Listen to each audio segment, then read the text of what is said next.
प्लीज मेरे को मार डालना।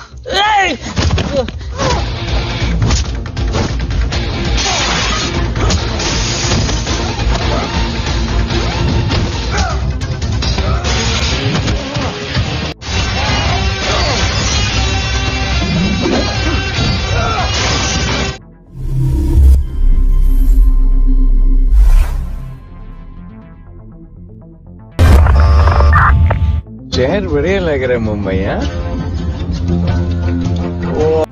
Seorang detektif bernama Radi sangat disegani oleh kawan dan ditakuti oleh lawan.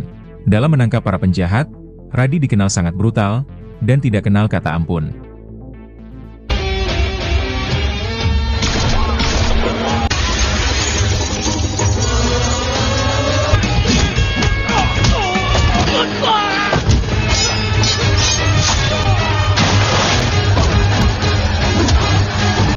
Bahkan tak jarang, sikapnya yang brutal itu menimbulkan masalah untuk dirinya sendiri. Kerap kali dirinya diberi teguran keras oleh atasan dan juga rekan sesama polisinya. Karena caranya dalam menangkap para bandit seringkali melenceng dari aturan kepolisian dan undang-undang yang berlaku. Bahkan, pada tugas terakhirnya, Radi sampai harus diskors selama 1 bulan. Setelah masa skorsnya berakhir, Radi kembali bertugas seperti biasanya. Kedatangannya ke kantor polisi disambut dengan hangat oleh para petugas di sana. Mereka sangat menghormati Radi, melebihi dari atasan mereka sendiri.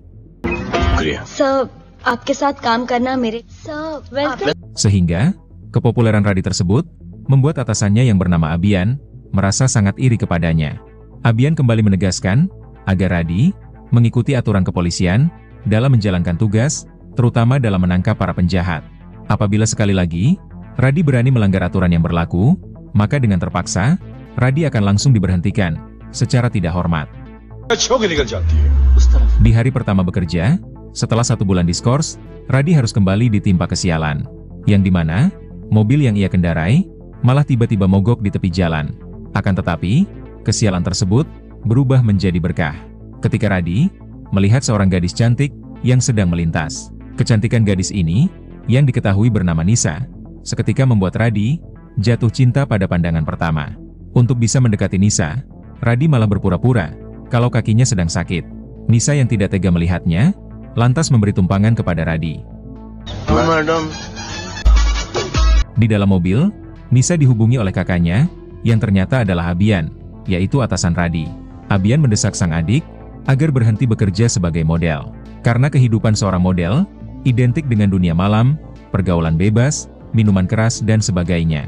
Akan tetapi, Nisa tetap ngotot menjadi model, yang sudah menjadi cita-citanya sejak kecil. Sebaliknya, Nisa justru tidak suka kakaknya menjadi seorang polisi. Karena sejak menjadi aparat hukum, sang kakak suka mengatur hidupnya.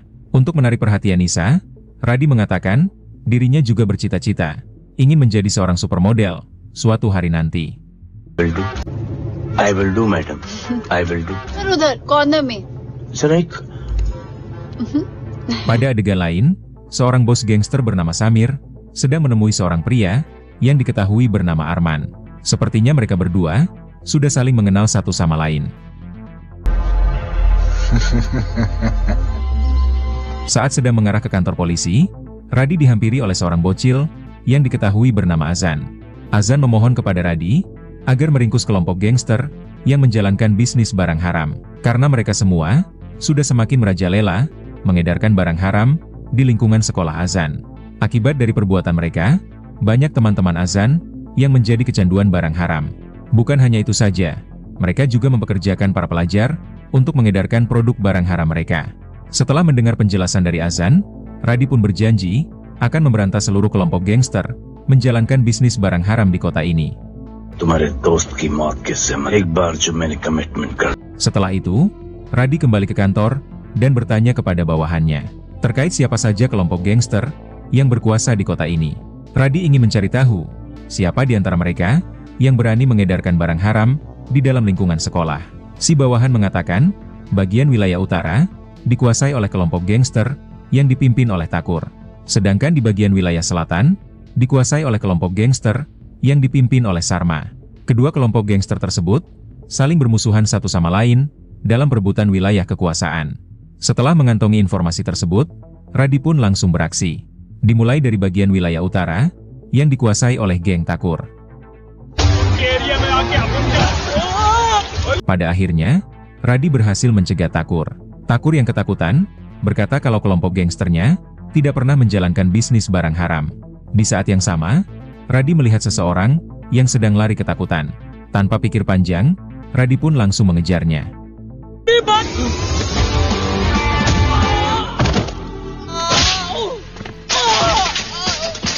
Setelah berhasil menangkap orang ini, Radi langsung membawanya ke kantor polisi untuk dimintai keterangan.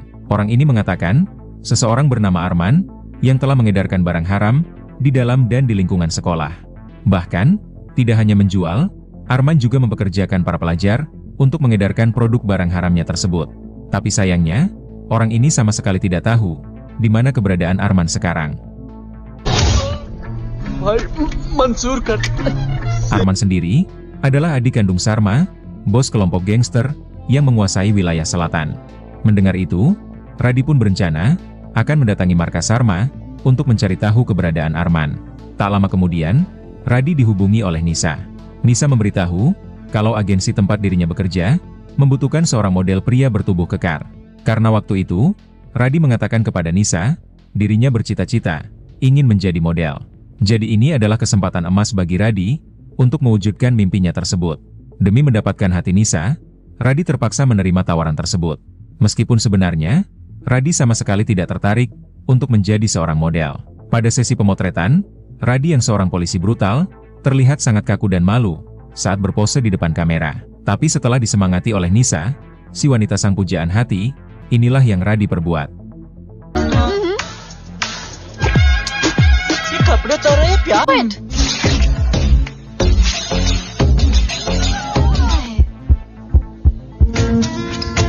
Berpindah ke Sarma, bos gangster penguasa wilayah selatan.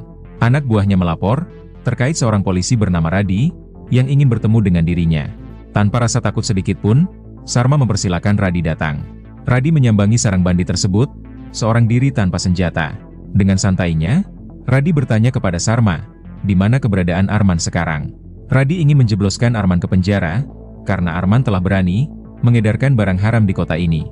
Dan yang lebih parahnya lagi, Arman mempekerjakan para bocil seperti Azan untuk mengedarkan barang haram tersebut. Apabila ada bocil yang menolak, Arman tidak segan-segan menyiksa bocil tersebut tanpa ampun. Tapi tentu saja, Sarma menolak memberitahu di mana adiknya sekarang. Menanggapi kebungkaman tersebut, Radi pun langsung membrutal, menghajar para anak buah Sarma.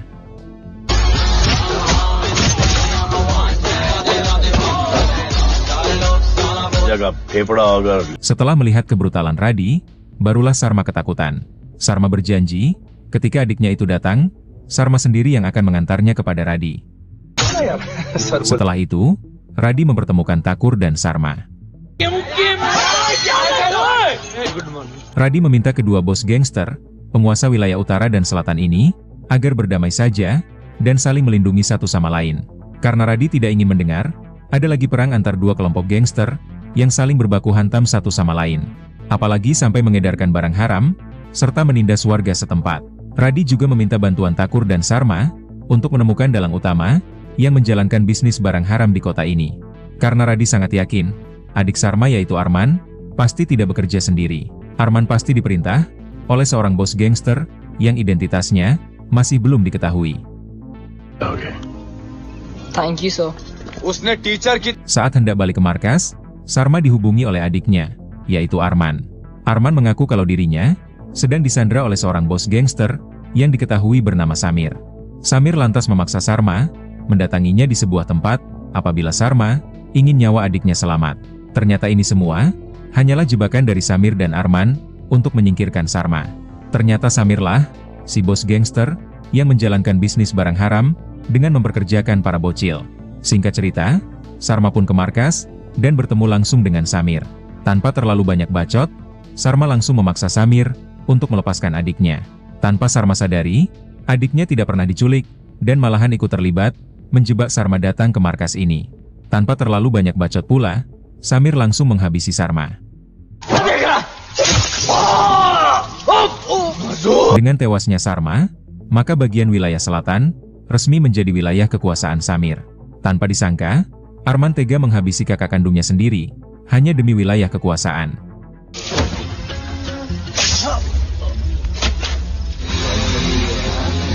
Bukan hanya itu, Arman bahkan rela membiarkan istrinya tidur dengan Samir.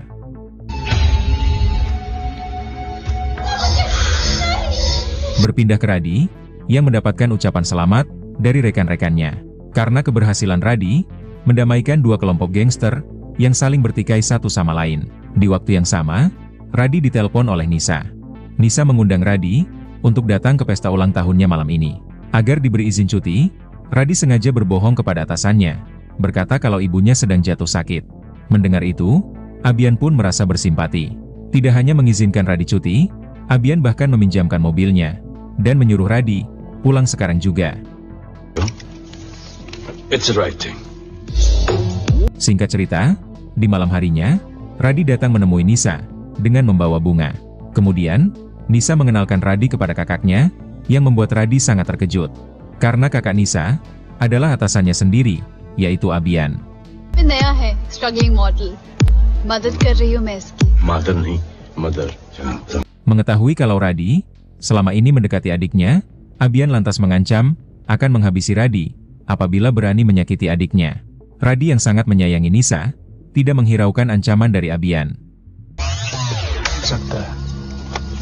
Sementara itu, Samir kembali beraksi, merebut bagian wilayah utara yang dikuasai oleh Takur. Dengan cukup mudah, Samir berhasil merebut wilayah utara.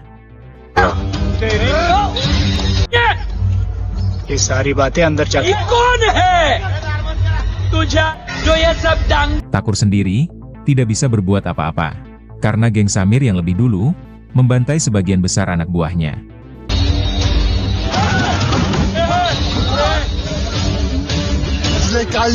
Tak butuh waktu yang lama, Samir berhasil menguasai dua wilayah terbesar sekaligus. Padahal dulunya, Samir adalah seorang bos gangster yang berasal dari kota kecil. Tapi sekarang, Samir berhasil menguasai kota sebesar Mumbai. Alhasil, bisnis barang haram mereka meningkat dengan begitu pesat, sehingga membuat masyarakat mulai resah dengan geng Samir yang kerap kali membuat onar. Aduan dari masyarakat ditanggapi serius oleh Radi. Dirinya mulai bergerak untuk meringkus geng Samir. Hingga di suatu hari, Radi mendapat informasi dari kedua informannya perihal geng Samir yang akan melakukan transaksi barang haram di sebuah klub malam.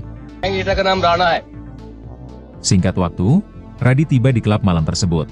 Di saat Samir mengarah ke toilet, Radi langsung mengikutinya. Lalu mereka berdua terlibat baku hantam sengit. Yang Radi hadapi bukan hanya Samir saja, tapi juga dua orang anak buah terkuatnya.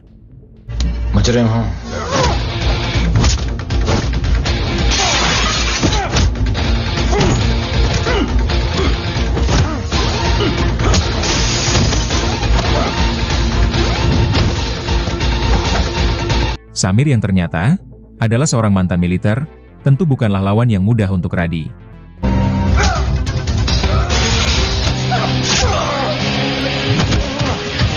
Terlihat Radi cukup kewalahan dan tumbang berkali-kali.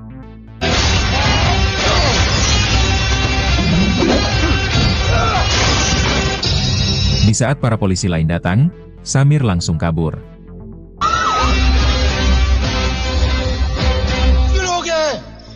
Kejadian tadi malam membuat anak buah Radi yang bernama Anita terluka dan mengalami trauma.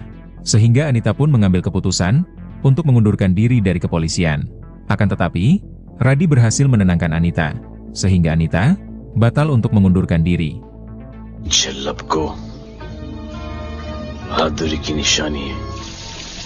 Tak lama kemudian, Nisa datang menemui Radi. Rupanya Nisa sudah diberitahu oleh kakaknya kalau Radi adalah seorang polisi. Nisa sendiri tidak terlalu suka dengan profesi tersebut. Tapi karena sudah terlanjur sayang, Nisa pun mau memaafkan Radi. Si pemilik hotel yang bernama Kumar menjadi sangat murka, mengetahui kalau para anak buahnya tewas dihabisi oleh Samir. Kumar pun akhirnya bertekad akan balas dendam.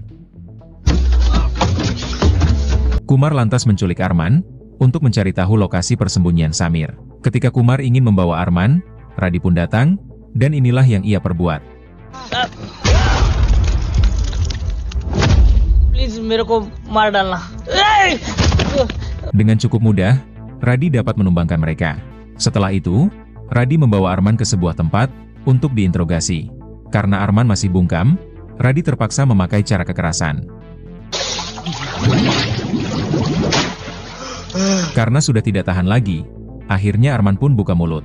Arman mengaku, dirinya bersekongkol dengan Samir, menjalankan bisnis barang haram di kota ini. Bahkan, Arman tega menghabisi Sarma, kakak kandungnya sendiri.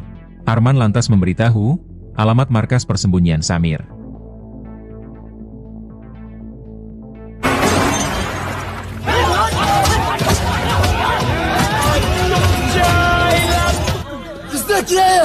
Tanpa membuang waktu lagi, Radi dan para anak buahnya langsung menyerbu markas Samir. Bahkan, Radi juga dibantu oleh kelompok gangster Takur. Karena geng Takur masih dendam dengan geng Samir yang telah merebut wilayah kekuasaan mereka. Sayangnya, Samir tidak berada di markas ini.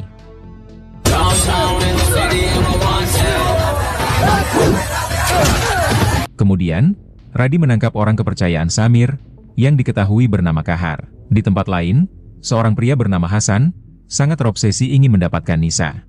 Hasan lantas meminta bantuan Samir untuk mendapatkan Nisa, serta menghabisi Radi.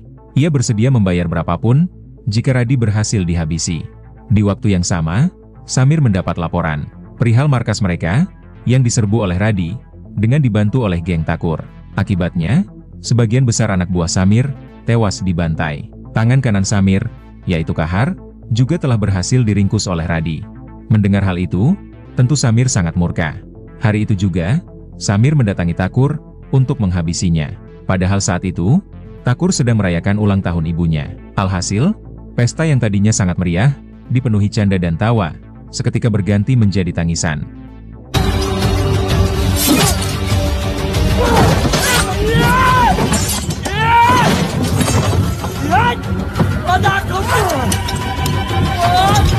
Karena banyaknya korban yang berjatuhan, Abian dan Radi disemprot oleh komisaris polisi.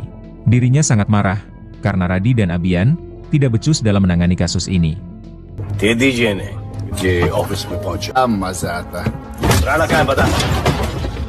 Stop it! Abian sendiri juga sangat marah kepada Radi. Karena ulah Radi, dirinya ikut disemprot oleh komisaris polisi. Mendengar itu, Radi lantas membawa Abian ke pusat rehabilitasi. Di sana banyak sekali puluhan anak muda yang masa depannya menjadi hancur akibat kecanduan barang haram. Jika Samir tidak segera dihentikan, maka akan lebih banyak lagi korban yang akan berjatuhan. Setelah menyaksikan secara langsung, barulah Abian paham dan bersedia membantu Radi untuk meringkus Samir. सारी formalities हो चुकी। बता। अब चलो। Di keesokan harinya, terlihat dua orang polisi sedang memindahkan Kahar, yaitu tangan kanan Samir, ke dalam penjara lain. Tapi di tengah jalan, kedua polisi ini malah ingin melepaskan Kahar, tapi dengan satu syarat. Mereka berdua ingin bekerja sama dengan Samir dalam menjalankan bisnis barang haram. Kahar pun setuju dengan kesepakatan tersebut, dan akhirnya ia pun dilepaskan. Ternyata kedua polisi ini adalah informan Radi. Radi sengaja melepaskan Kahar untuk mencari tahu markas persembunyian Samir. Dengan kata lain, ini hanyalah jebakan saja. Setelah sampai di markas persembunyian, Kahar lantas memberitahu Samir perihal dua orang polisi korup yang telah melepaskan dirinya dengan satu syarat. Kedua polisi korup itu ingin berbisnis barang haram dengan Samir. Di malam berikutnya, kedua informan Radi sudah berada di sebuah tempat untuk menunggu kedatangan Samir untuk membahas bisnis barang haram mereka. Sementara Radi dan para polisi lainnya bersiap melakukan akan penyerbuan. Tapi ternyata, Samir tidak datang dalam pertemuan itu. Yang datang hanya Kahar dan para anak buahnya. Sementara di tempat lain, Samir berhasil menculik Nisa. Pada akhirnya, Radi dan pasukan polisi berhasil meringkus para anak buah Samir. Saat itu juga, Arman memberitahu Kumar, yaitu si pemilik hotel, melapor kalau Samir sekarang berada di sebuah kafe untuk menjual Nisa kepada seorang pria hidung belang. Kumar sendiri masih sangat dendam kepada Samir yang telah menghabisi para anak buahnya. Bukan hanya kepada Kumar, Arman juga melapor kepada Radi perihal lokasi keberadaan Samir yang telah berhasil menculik Nisa.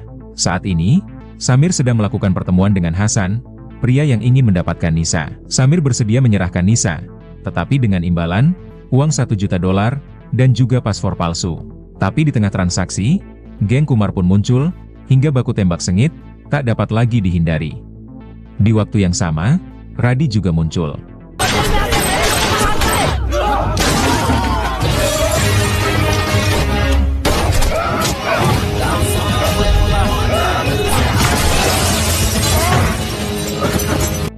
Tapi sayangnya, Samir sudah berhasil kabur, bersama dengan mobil Arman. Samir merasa heran, bagaimana Kumar dan Radi bisa tahu lokasi kafe tersebut. Samir sangat yakin, ada orang dalam yang berkhianat, dengan menjual informasi kepada Radi dan Kumar. Tak ingin perbuatannya ketahuan, Arman berusaha menghabisi Samir. Tapi dengan sigap, Samir berhasil membalikkan keadaan, dengan menghabisi Arman. Akhirnya Samir mengetahui, orang dalam yang berkhianat, ternyata adalah Arman. Meskipun gagal menangkap Samir, tapi Radi berhasil menyelamatkan kekasihnya. You bloody... Setelah itu, Radi meminta bantuan para pelajar untuk membantu polisi dalam meringkus seluruh anak buah Samir yang mengedarkan barang haram di dalam dan di luar lingkungan sekolah. Rupanya pihak kepolisian kesulitan dalam menangkap para anak buah Samir karena kebanyakan dari mereka adalah anggota yang baru bergabung. Para pelajar mulai kompak, merekam aktivitas yang dicurigai adalah transaksi barang haram. Karena kemungkinan besar, mereka adalah para anak buah Samir.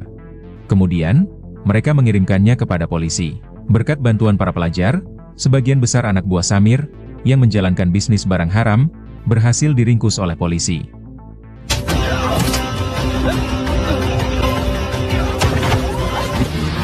Hingga di suatu hari, anak buah Radi, yaitu Anita, berhasil menemukan lokasi keberadaan Samir. Saat itu juga, Anita melaporkannya kepada Radi. Samir dan seorang anak buahnya yang masih tersisa, bersiap akan melarikan diri ke luar negeri.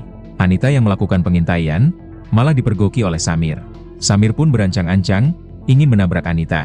Tapi Radi yang datang tepat waktu, berhasil menyelamatkannya. Radi berusaha menangkap Samir, namun ia harus berhadapan dulu, dengan anak buah Samir.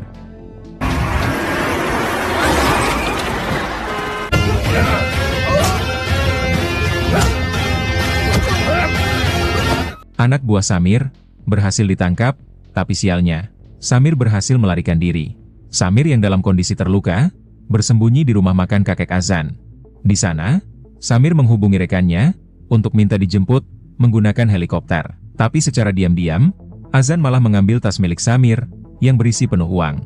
Kemudian, Azan membawanya ke atap gedung, sembari menghubungi Radi. Samir yang mengetahui itu, bersiap ingin menghajar Azan. Berada di dalam posisi terpojok, Azan lantas melempar uang milik Samir. Di saat yang sama, Radi pun sampai. Azan yang dilempar oleh Samir, berhasil diselamatkan oleh Radi.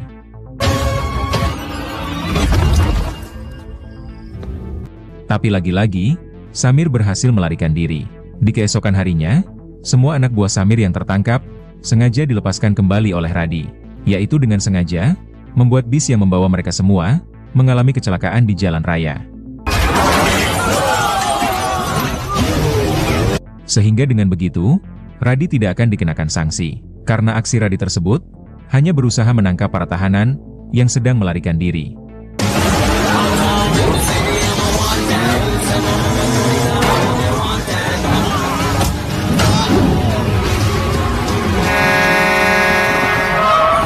Yang tersisa hanya Kahar, yang langsung dijemput oleh Samir, menggunakan helikopter. Tapi dengan sigap, Radi melompat ke dalam helikopter tersebut, hingga baku hantam sengit, tidak dapat lagi dihindari.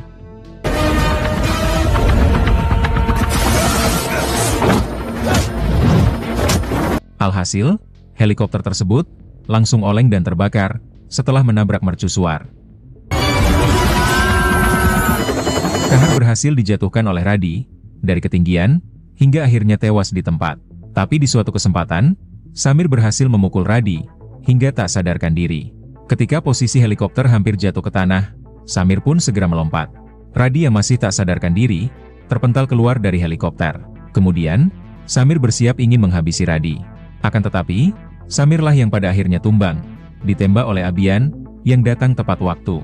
Dan ketika Abian mendekat, Samir yang ternyata masih hidup, langsung menyerang Abian, hingga sekarat di tempat. Di saat Samir bersiap akan menghabisi Abian, Radi pun bangkit. Hingga dengan senang hati, Radi menghajar Samir, hingga akhirnya tewas di tempat, dengan cara yang sangat brutal.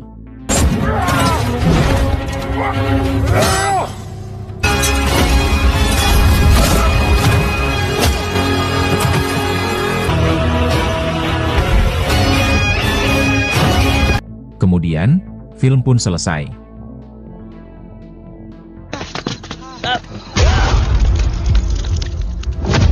Please मेरे को मार डालना